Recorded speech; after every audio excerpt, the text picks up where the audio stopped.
Namaste, everyone. Nice to see all of you. As you can see, I have a little statue in the picture again this time. And I wanted to show her because this is the woman I mentioned last time when I talked about Padmasambhava. And this is Yeshe Tsogyal, Queen of Great Bliss, who was his major student and consort. And she was a very powerful presence in her own right, a real Dakini. You know, Dakini is a presence of the divine in feminine form. And you can kind of see that in the image, you know, this sculpture that I got in Nepal, which barely balances, but it balances. And this is a bit of a trick for all of us who are doing any deep practice of yoga and meditation or spiritual work in any form, is to maintain that balance regardless of outer circumstances. So she collected a lot of Padmasambhava's main sayings. Among them, the one I mentioned last time, it basically talks about the nature of awareness. And it's really very similar to what we talk about with reference to Rudy and Nityananda, and also with reference to Kashmir Shaivism and other tantric traditions. It really is the focus on recognizing our deeper nature. You know, what is this awareness that we clearly can identify in ourselves?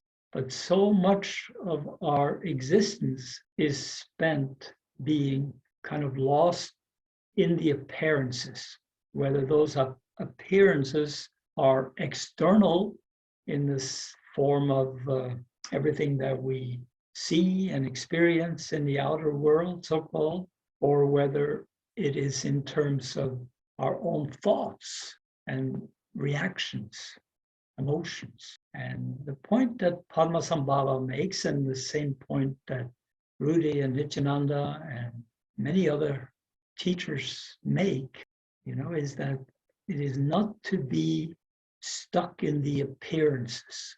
There is an essence, or at least an emptiness, behind all appearances, and including our thoughts. Our thoughts and emotional reactions are really, in a way, an illusion. It's an appearance that we get attached to. But when we look more and more deeply into all of it, it is possible to see that, gee, it's kind of empty. It has a vibration in it. It has a, you know, an energy in it, but it is not a story. It's nothing that I need to be attached to.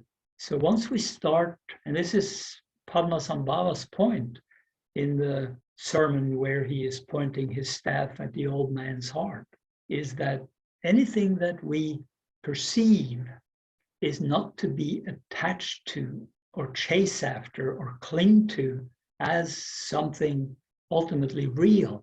It is an appearance, and it's totally possible to with any kind of appearance that we encounter inside ourselves or outside ourselves, so-called.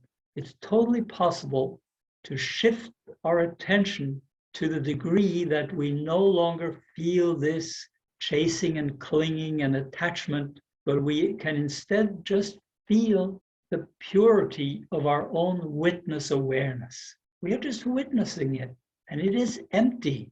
The essence of it is empty. And slightly different way of describing that emptiness is that it is a dynamic stillness. It has an energy flow in it, yes, but it's not, we don't have to be attached to any story. We can have our story, but if we chase after it and cling to it, then, you know, it becomes a burden on us.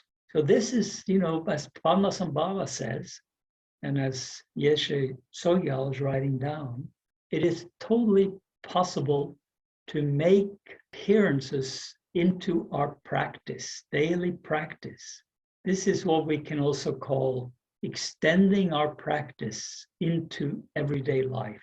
Whatever we encounter, and ultimately very, strong and difficult emotions in ourselves, if we just put our clear, open gaze on that, it gradually dissolves, doesn't it? Something can seem horrible, and it is on one level, but if we don't react to it in a way of making it worse by our despair and fear and anger and all these things, then it dissipates and it becomes a simple sense of gratitude for just being. And so what Padmasambhava is saying is that anything in your life can guide you to that kind of recognition and that kind of awareness. It's full of potential. It springs out, and just to be grateful for that and to be able to shift our attention